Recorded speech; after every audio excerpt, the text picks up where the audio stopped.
What's going on, everybody? Spaceballs here. Welcome back to another disgaea video. Alright, everyone, today I'm super excited. I've been playing disgaea since it came out. I think it's been about 3 or 4 days now. I've learned so much stuff. I'm so excited to share it here with you today.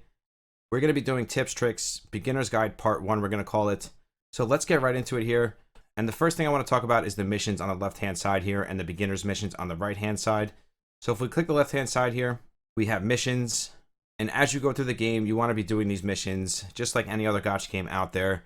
I know it's kind of common sense, but some people might not see them or pay attention to them. And then if you click here on total, you'll have more missions, which will give you nether quartz, which is summons, gate keys, reincarnation gems, all of that great stuff. So this page is really important to focus on as a new player. Now, right when you get into the game and you start off in the game, you're not going to be able to do most of those missions right away. But you do want to look at them right when you start the game so you can see which ones you can do, at least as far as the dailies go. Get them going, do as many as you can per day, and then as you break in the game, you'll be able to do more. And then we have beginner's missions over here on the right-hand side. I left one mission so I can show you guys how easy these missions are. You can literally just click the mission. It'll bring you to where you have to do it. And every mission on this page is super easy. And you're going to get 300 quartz for doing it, which is just more summons. And we're going to talk about summons right after this, because I believe that's the next thing you should be focusing on. It goes hand in hand with building your first team. So the mission we have to do here is Nether Enhance, which is under Power Up. I saved my Etna just to show you guys how to do it. So we'll click here under Enhance. So I'm going to go down to my Etna here because I have many copies of her. You need 13 copies in this game, 10 for the Nether, and then 3 for the skills. And I'm going to show you in just a second. You can also use Prennies when doing these power-ups. I would save these early on, see what dupes you get. And then once you're like mid-game and you did all the summons, you're not going to spend a lot of money. Then you can decide what you want to spend your Prennies on. Early on, me personally, I'm going to save them up, and then I'll decide where I want to use them in the future, depending on where I need them. Etna is kind of irreplaceable early on because they give you so many copies of her. So you're able to get her to like stage 5 or 6 by the time it's over, because I believe on the 7th day you get another copy. You see I already have 3 copies. I did pull 1 from summons. So technically I would have got 2 copies, and I get 2 more copies. So I think it's like 4 copies total. But even with just 4 copies, she's going to be stronger than you pulling another hero that doesn't have any upgrades. She's going to outshine them because she's going to have 5 or 6 upgrades. So that is something to keep in mind as a new player. I don't think Etna is replaceable early on. Now, as you play the game, if you're a big spender, that's a different story. But I think for a free-to-play player like me, or somebody that's a super low spender, Etna is kind of irreplaceable, and she's going to be on your team for a very long time. That's just my opinion. So let's power her up once here so we can get our mission. Easy, we just pick one. It's going to go on stage 1 because we don't have any into her yet. I'm honestly thinking to use my Prennies on my farmer, which is going to be my Desco. And I think a lot of you guys pick Desco as your farmer or your first role. And she's one of the best farmers in the game. Now, I know there's a lot of people out there using multiple copies of Desco, because in this game, you could use 5 of the same hero if you want. It's totally up to you. I'm not going to do that for content reasons and just wanting to use different, team synergies and see where I can take it. But if you guys want to, you can use 2 Descos. I'm sure it'll destroy all the early game content. So now we're going to claim our last reward. We're going to get our scrolls. We're going to get our nether. And now we open up a whole nother set of missions. Rinse and repeat this, guys. Try to do as much as you can, as fast as you can. The more you do, the more resources you're going to get, the easier it's going to be to upgrade your heroes. This should definitely be one of your main focuses when starting off in disgaea. Now let's pull up the team here. And the next thing I want to talk about is building your first team. They're going to give you Etna for free, as we just talked about. They're going to give you Flown, which is a really good healer. And they're also going to give you your reroll. I picked Desco. Some of you guys picked Laurel, just as good. So if you look at my first team here, I went with the Fox, and I went with another healer to back up my Flown. Now, you can get Noelle from the events, which we're going to talk about in just a second. You won't be able to get her in like the first 2 days because you do have to farm the event a little bit to be able to unlock her. So the reason I'm not investing any more in my current healer is because I'm going to replace her with Noelle, which a lot of you guys are going to do. So this game sets you up really nice. They basically give you a free team here that works fine. The free units they give you are really, really good. There is nothing wrong with them. And then adding Noelle to this team, you have 2 really strong healers that support each other. Then you have your farmer, which you got from your reroll. And then in that last slot, you can really go with whatever you want. It's totally up to you. I'm going to try to keep re-rolling, see if I can't get like Dark Santa or something like that to put in that last spot. But for me, I like the Fox. She looks really cool. If you guys are going for straight waifus, this will be a waifu team for you. And this team is working great for me. I haven't gotten stuck yet. I'm clearing everything with 3 stars. And another thing I want to touch on really quick is when you get into your missions, there is going to be a ton of missions where you need to use 2 male characters. So something to keep in mind here is you want to build up a male character on the side. I will show you what I'm doing. I basically picked one of the male characters that I liked with the shield because he looks really cool. And whenever I have a male, and whenever I need to use 2 males, I use 1 support as a male. That does count, guys. You can use a support. That counts as a male. And then you just put a second male in your team. And that will allow you to clear those missions where you need 2 males on the team. Just something to throw out there, a little tip / trick for you guys. I kind of got stuck at first with it because I had no males built. And it's not like one mission, guys. It's a ton of missions. It's over and over again. So you definitely want to build up at least 1 male character. Something to keep in mind. Now, going back to the first team build here, and that's going to bring me to the summon banner. So let's click on summons. Now, if you want Dark Santa really, really bad, you can summon on the Dark Santa banner. There is nothing wrong with that. Dark Santa is a really, really good character. Super, super strong. But if you do get Dark Santa, it'll kind of kill 2 birds with 1 stone because then you'll have your male character that you need to get those missions done. And you won't have to build up a male character that you might not be using in the future. But that's totally up to you. That is a personal choice. The reason I summon on this premium summon banner now is because if we click here and we go to guaranteed rates, you'll see that we have 6 secret summons. Me personally, I really want Girl Laurel, so that's why I'm summoning here. Again, it's a personal choice. So don't think because you're not getting one of these characters that summoning for Dark Santa is bad, because Dark Santa is probably one of the best characters in the game, up there with Desco and Laurel. So it's really just a personal choice, just something I want to throw out there for you guys.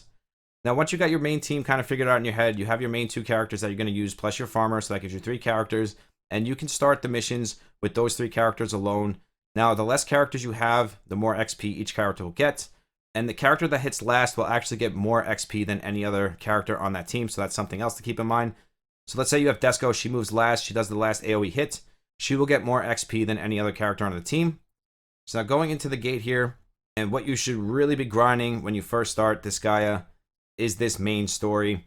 And the way I do it is I go into this main story. I grind as much as I can until I get stuck or I don't get 3 stars. And then once that happens, I stay on that level and I just farm it over and over again until I 3-star it. And then I move on. Now, if I get completely stuck and I can't pass the level, what I like to do is switch over to my event page. And then same thing, I'll farm this as much as I can. If I get stuck here on the event page, then I'll go to Netherworld History. I'll farm that as much as I can until I get stuck. And then I'll switch back to something else, as in Dark Gates. Now, we do have Item World. I'm going to do a separate video on this. My personal opinion on Item World is you don't need to worry about it for like your first 2 to 3 weeks of playing. But that's just my opinion. You absolutely can if you want to. If you want to level up your gear, there's no problem with that. For me personally, I am just rotating between Netherworld History, Event, and Main Story. And that seems to be growing my first team really strong. Now, the one thing I want to touch on with the event page here is the girl Noelle. And that's going to give you a team of 4, like I said before. But as far as the exchange goes, I would recommend buying this Prenny, then buying all 5 copies of Noelle. That's going to make Noelle really, really strong and kind of irreplaceable for a very long time until you start pulling a lot of dupes in the future, which, trust me, that's not going to happen for a long time. So I really do feel like Noelle and Etna are going to be irreplaceable for your first like couple months of playing. Unless you're wailing out, then that's a different story. Then after you buy the Prenny and Noelle, you can focus on other stuff if you like. Every time you use the mage class, which is like the wizard shaft stick in the picture you'll see here. So we're getting 60 points. Now you can make this so you get 180 points. It's not going to be easy because you're trying to build your first team up. This event came out with the game, so it's not like we had time to prepare for it. Me personally, I'm just going to grind up my Prenny, my 5 Noelles, and I'm going to really leave this event alone because I want to save as much AP as I can for the next event that comes into the game. And I'm sure it's going to be really soon because this is a Christmas event. I think the reason they left this event in the game is because when they had the beta, this was the event they had. I'm not saying it's the wrong choice to grind this event, but for me personally, I'm going to grind it, get my 5 Noelles, get my Prenny, and I'm going to get out of there. I'm not going to waste too much AP on it.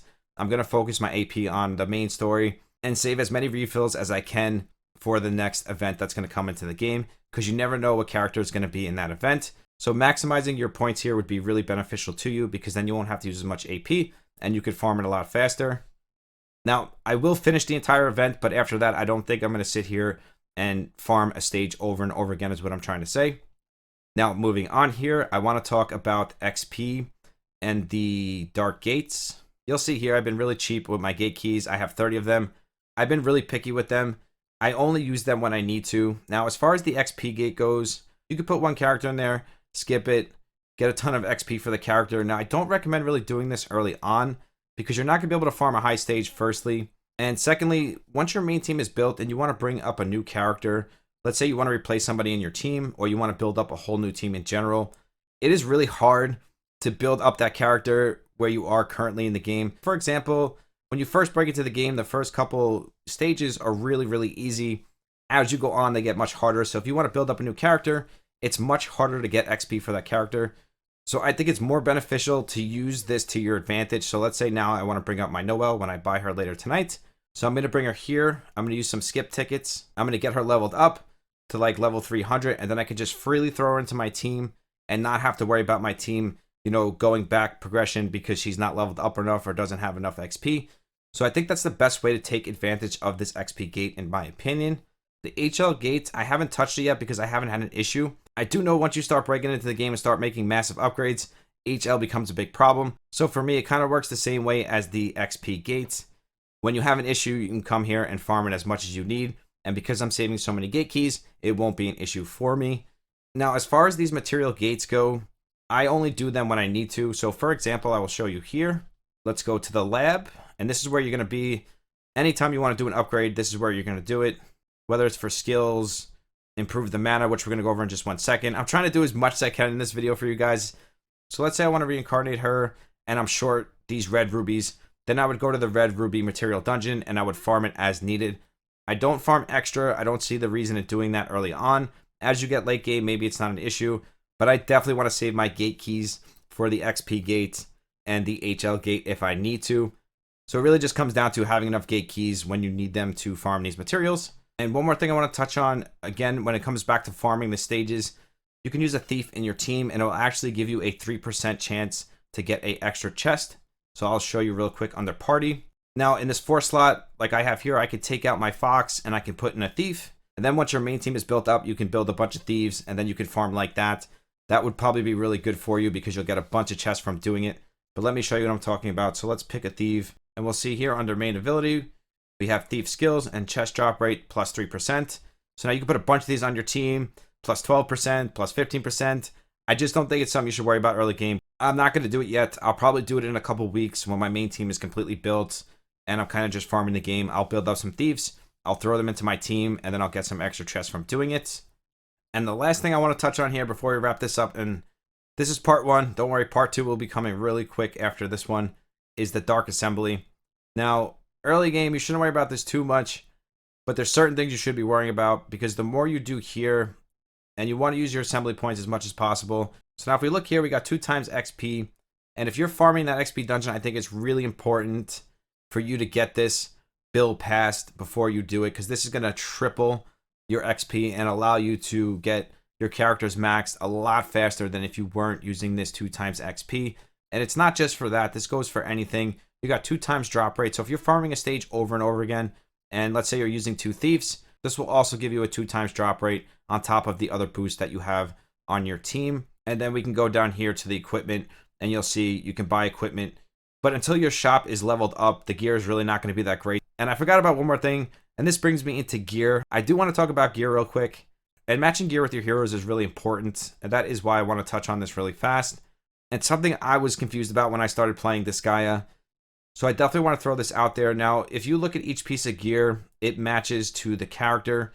So Flown, for example, we have this red beast, and you'll see here it has the mage stick, the same class that Flown is. So putting this on her is going to give her more stats and make her stronger. It is much better than putting, let's say for me, I put the growth sword on her by accident. So let me just show you a quick example. And I actually just changed the weapon on my Flown because of this. I didn't realize the big difference. So you'll see here up on the top hand left side, we have the same mage stick.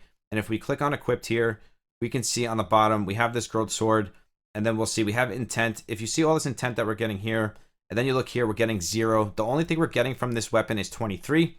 And then if you look to the left-hand side, yes, this is a lower piece of quality gear. And we don't have all of our smiley faces yet, but we're getting so much more stats from it. We're getting the 427 resistance. So matching the gear really goes a long way and will make your character a lot stronger. Even if the gear that you want to put on her is high level, that you leveled up in the item world, or it has all the smiley faces, it doesn't mean that's the best fit for your character. Take my epic fail, for example, because I had it on her from the start. And then Yummy saw it yesterday on stream. He's like, what are you doing? You have to switch that weapon. It is no good on her. You're better off using a lower tier weapon and then farming it up in item world than having that weapon on her. So just something to keep in mind.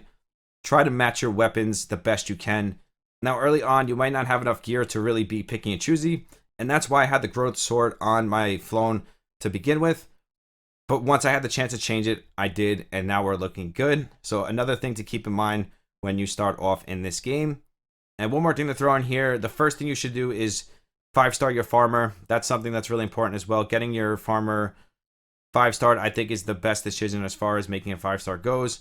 So you're going to get a ton of pennies from farming the main event and from farming the holiday event. Take those pennies from 1-star, bring them up to 4-star, and then 5-star your farmer, whether it was Desco or Laura, whoever you pick, Dark Santa. Doesn't matter, just get your main character 5-starred first and use the pennies to do it. You don't need to use natural 4-stars, so make sure you're not doing that. There is no reason to do it. Use those natural 4-stars for skill ups. Do not use them to make 5-stars, just like any other gacha game. It is a big mistake, and you definitely don't want to do it. Use your pennies. They are there. You'll get a ton of them. I am like this close to making my first 5-star already, and I'm only rank 14.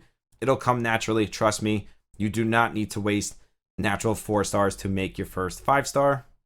And just touching on the skills one more time before we wrap this one up. I promise we're wrapping this one up now. I just wanted to get all this information for you guys, just so you guys don't make the same epic fails as me. I've been hardcore grinding this game. I'm really enjoying it. Ton of content here. But here we go. We learned a new skill. So we can either replace a skill or we can add a third skill. Now, the one thing I was thinking about Desco is she has 2 AoEs right now. If she were to get a single target skill, I probably wouldn't put it on her because I really use her to do that AoE and just shut everything down and go to the next stage. So that's something to keep in mind as well. Read the skills, see if it's a skill you want, because maybe in some cases it might be better to not have the skill. That's just something I noticed. I don't know how far that's going to go, but I feel like if Desco has a single target skill, I'd rather keep the AoEs. That's just something I was looking at, something I want to throw out there for you guys. So other than that, I think I touched on everything in this beginner's guide tips and tricks video part 1. If you guys have anything to add, please comment down below. I love to hear your comments. I love to hear your feedback. Let me know if I missed anything that's important for a starting player in their first 2 to 4 weeks of playing the game. I know there's a lot of stuff I didn't touch on because I feel like all the other stuff is getting into mid and late game, and that will be part 2 of this beginner's guide series. We'll call it a series, just like disgaea is a series. Thank you guys so much for the support here on YouTube.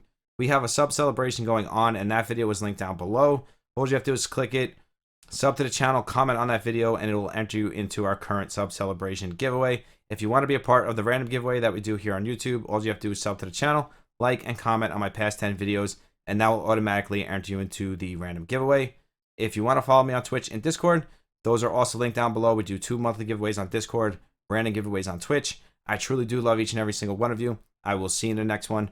Spaceballs out. Peace.